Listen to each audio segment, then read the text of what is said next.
Sa maiksing salita, yung ina-address talaga dito ay yung middle class na salaried workers natin na ang tax exemption today is 250,000 and below, pero yan ay 2018 pa. So, sinasabi ng ating Pangulo na itataas natin ito to 350,000 na tax exempt para sa lahat po ng may sweldo. So, para sa simple lang, sa mga nakikinig, ano ha?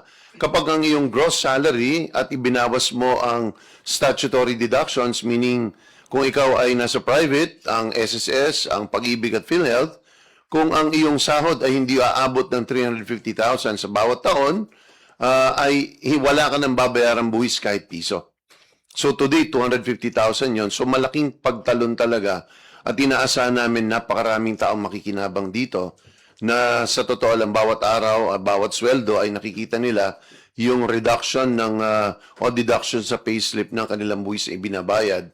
So nagdidesisyon ng Pangulo dito na effectively parang binibigyan ang ordinaryong mga manggagawa at pati ang middle class employees ng isang wage increase.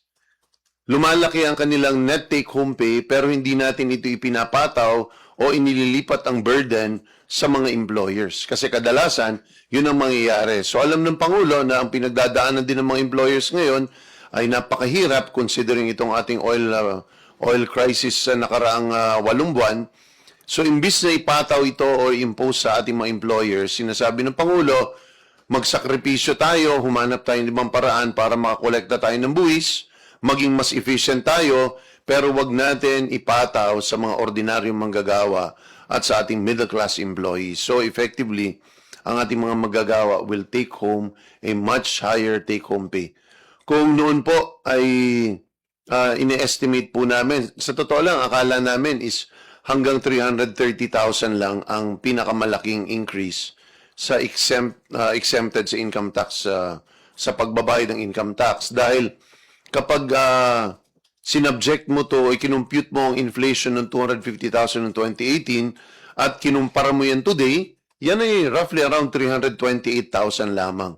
Pero nagdidesisyon ng Pangulo na ipeg na natin sa 350,000 dahil maraming sa ating mga kababayan ay talagang nangangailangan ng tulong at ito yung isang pamamaraan is by making sure na ang bawat manggagawa mas lalaki ang iuuwi ng net take home pay.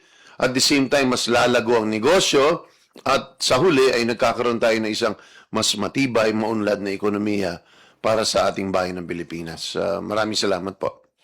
Alright, bago po natin tanggapin ang inyong mga katanungan, just a friendly reminder, let's keep our questions brief and to the point.